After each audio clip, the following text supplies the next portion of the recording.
ലോകം കണ്ട ഏറ്റവും ക്രൂരനായ ഒരു ഭരണാധികാരി അതായിരുന്നു ഈദി അമീൻ. കേൾക്കുമ്പോൾ തന്നെ ചോര മരവിപ്പിക്കുന്ന പ്രവൃത്തികളിലൂടെ കുപ്രസിദ്ധനായ മനുഷ്യൻ. ഈദി അമീൻ ജനിച്ചത് കൊമ്പോക്കോയിലോ കവാലിക്കടുത്തോ ആണെന്നാണ് പറയപ്പെടുന്നത്. അയാൾ ജനിച്ച വർഷത്തിന് പോലും കൃത്യതയില്ല.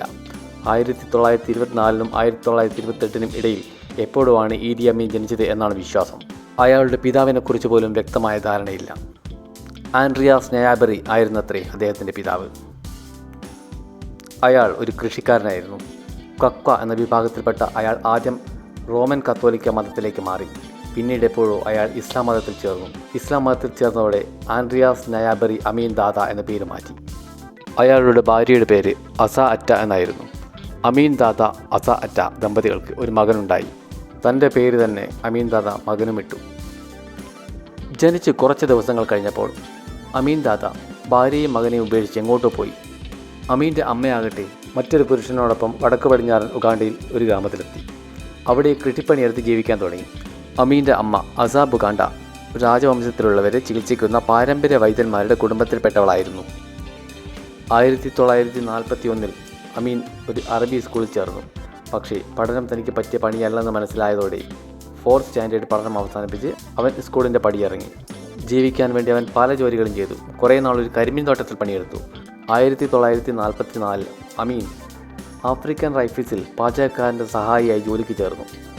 അമീന് 6 അടി 4 ഇഞ്ച് ഉയരത്തിന് 100 കിലോ ഭാരവും ഉണ്ടായിരുന്നു. അത്രയേറെ ആരോഗ്യ ദൃഢഗാത്രനായിരുന്നു അദ്ദേഹം. 1951 അയാൾ ഉഗാണ്ടയിലെ ഹെവി വെയ്റ്റിംഗ് ബോക്സിംഗ് ചാമ്പ്യനായി. പിന്നീട് 9 വർഷം തുടർച്ചയായി അയാൾ ആ സ്ഥാനം തന്നെ നിലനിർത്തി. അതുമാത്രമല്ല, റഗ്ബി കളിയിലും നീന്തലിലും അമീൻ അഗ്രഗണ്യനായിരുന്നു. 1947 അമീനെ കെനിയയിലേക്ക് സ്ഥലം മാറ്റി. പിന്നീടുള്ള 2 വർഷം അയാൾ ഗിൽഗലിലെ ഇൻഫൻട്രി ബാറ്റലിയിൽ ജോലി ചെയ്തു. 1949 ആയപ്പോഴേക്കും സൊമാലിയയിലെ വിപ്ലവകാരികളെ നേരിടാൻ അമീറിനെയും സംഘത്തെയും അങ്ങോട്ടേക്ക് അയച്ചു. അതിനുശേഷം മൗമോ വിപ്ലവകാരികളെ അടിച്ചമർത്താനായി കെനിയയിലേക്ക് അയച്ചു.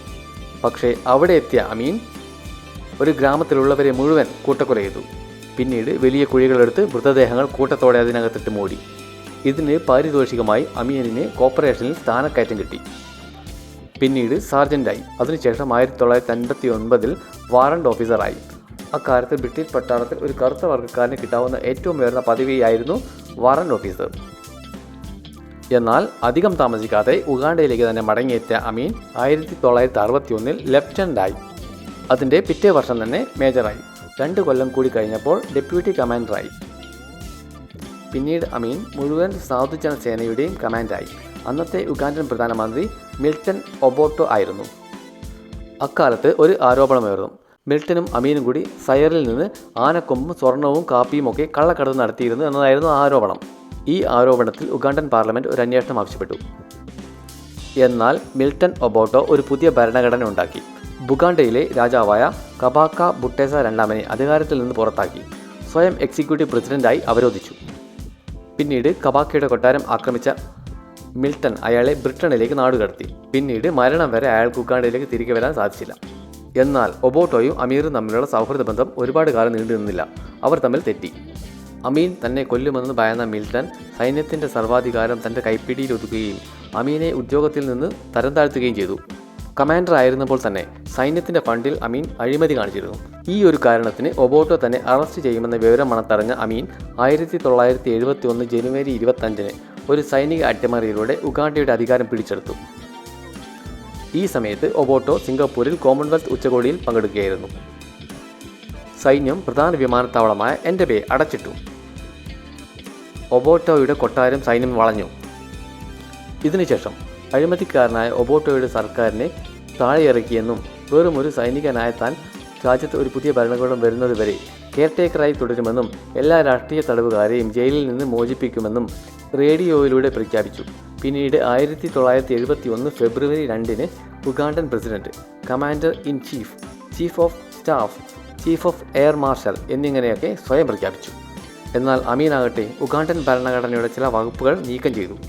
സൈനിക ഉദ്യോഗസ്ഥരെ ഉൾപ്പെടുത്തി ഒരു അഡ്വൈസറി ഡിഫൻസ് കൗൺസിൽ ഉണ്ടാക്കി. ഒബോട്ടയാകട്ടെ ടാൻസാനിയൻ പ്രസിഡന്റായ ജൂലിയസ് നൈരയുടെ സഹായത്തോടെ ഉഗാണ്ടയിൽ നിന്ന് പുറത്താക്കപ്പെട്ട 20,000 അഭയാർത്ഥികളോടൊപ്പം ടാൻസാനിയയിൽ അഭയം തേടി.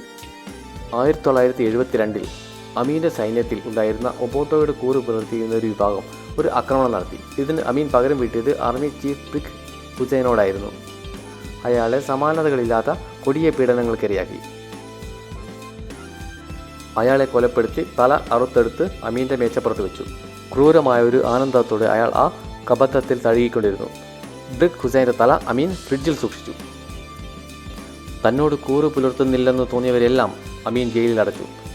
പിന്നീട് അവരുടെ വയറ്റിൽ കത്തി കുത്തിയിറക്കി വട്ടത്തിൽ കറക്കി ആന്തരികാവയവങ്ങൾ തുരന്നെടുത്തു. ഈ മൃതദേഹങ്ങളെല്ലാം പലയിടങ്ങളിലായി മിലിറ്ററി വാഹനത്തിൽ കൊണ്ടു തള്ളി. മറ്റു തടവുകാരെ കൊണ്ട് ആ സെല്ലുകൾ കഴുകി വൃത്തിയാക്കിച്ചു. രക്തവും തലയോട്ടിയുടെ കഷ്ണങ്ങളും പല്ലുകളും മാംസകഷ്ണങ്ങളും ഒക്കെ അവിടെ ചിതറിക്കിടന്നു. മനുഷ്യരെ കൊല്ലുന്നതിൽ അമീൻ വല്ലാത്തൊരു ആനന്ദം കണ്ടെത്തി. തന്നെ ചതിക്കുമെന്ന് തോന്നിയ അനേകം സൈനിക ഉദ്യോഗസ്ഥരെ പിടികൂടി കൊണ്ടുവന്ന് അമീൻ ഒരു മുറിയിൽ അടച്ചു. എന്നിട്ട് അതിൻ്റെ തൊട്ടടുത്തുള്ള മുറിയിൽ ഉഗ്രസ്ഫോടന ശേഷിയുള്ള സ്ഫോടക വസ്തുക്കൾ നിറച്ച് കത്തിച്ചു. ആ സ്ഫോടനത്തിൽ എല്ലാവരും കൊല്ലപ്പെട്ടു. ഒരിക്കൽ ഒരു ബറ്റാലിയനിലുള്ള എല്ലാവരോടും അമീനിന് അനിഷ്ടം തോന്നി. അവരെല്ലാം അമീൻ കാർട്ടൂൺ വെള്ളച്ചാട്ടത്തിനടുത്ത് കൊണ്ടുവന്നു. തോക്കിൻ്റെ ബാനറ്റ് കൊണ്ട് അവരെ കുത്തി കൊലപ്പെടുത്തി വെള്ളച്ചാട്ടത്തിലേക്ക് എറിഞ്ഞു. അതുകൊണ്ടും തീർന്നില്ല. അമീൻ്റെ ക്രൂരത അവരുടെ ബന്ധുക്കളെയും കൊലപ്പെടുത്തി. ഭാര്യമാരെ സൈനികർ പീഡിപ്പിച്ച ശേഷം വെള്ളച്ചാട്ടത്തിൽ കൊണ്ടുവന്ന് തള്ളി. ഫസ്റ്റ് ഇൻഫൻട്രി ബ്രിഗേഡ് കേണൽ മെസൂറ ആർച്ചിയെ അതിക്രൂരമായി പീഡിപ്പിച്ച് തല്ലിക്കൊന്ന ശേഷം ലിംഗം മുറിച്ചെടുത്ത് അയാളുടെ വായിലേക്ക് തന്നെ തള്ളിക്കയറ്റി. 1972 അമീൻ ഒരു ഉത്തരവ് നൽകി. എല്ലാ ഏഷ്യക്കാരും ഉഗാണ്ട വിട്ടു പോകണം. ഉഗാണ്ടയിലെ മിക്ക ഏഷ്യക്കാരും അതിസമ്പന്നരും ഭൂ ഉടമകളുമായിരുന്നു. പിന്നീട് നടന്നത് ഒരു നരനായാട്ടായിരുന്നു. നിരവധി പേരെ കൊലപ്പെടുത്തി. അവരുടെ സ്വത്തുക്കൾ പിടിച്ചെടുത്തു. സ്ത്രീകളെ ക്രൂരമായി ബലാത്സംഗം ചെയ്തു. അങ്ങനെ നിരവധി ഏഷ്യക്കാർ ഉഗാണ്ട വിട്ടുപോയി. 1972 സെപ്റ്റംബർ 21 അമീൻ്റെ പട്ടാളക്കാർ ഉഗാണ്ടൻ ചീഫ് ജസ്റ്റിസ് ബെനഡിക്റ്റോ കിവാനുക്കയെ പിടികൂടി അമീൻ്റെ മുന്നിലെത്തിച്ചു. പിന്നീട് അമീൻ്റെ നിർദ്ദേശപ്രകാരം ബെനഡിക്റ്റോയുടെ അവയവങ്ങൾ ഓരോന്നായി അറുത്തെടുത്തു. ലിംഗം അറുത്തെടുത്ത് അയാളുടെ വായിലേക്ക് തന്നെ തള്ളിക്കയറ്റി. എന്നിട്ട് ബെനഡിക്റ്റോയുടെ ശരീരഭാഗങ്ങളെല്ലാം തീയിലേക്ക് വലിച്ചെറിഞ്ഞു. 2 ലക്ഷം പേരെയെങ്കിലും അമീൻ കൊലപ്പെടുത്തി എന്നതാണ് ഏകദേശ കണക്ക്. ജീവനോടെ ശരീരഭാഗങ്ങൾ അറുത്തെടുത്തും തൊലി ഉരിഞ്ഞെടുത്തും വയർ കുത്തിക്കീറിയുമൊക്കെയാണ് അമീൻ പലരെയും കൊലപ്പെടുത്തിയത്. അത്രയ്ക്ക് ക്രൂരമായൊരു ഭരണാധികാരിയായിരുന്നു ഈദി അമീൻ.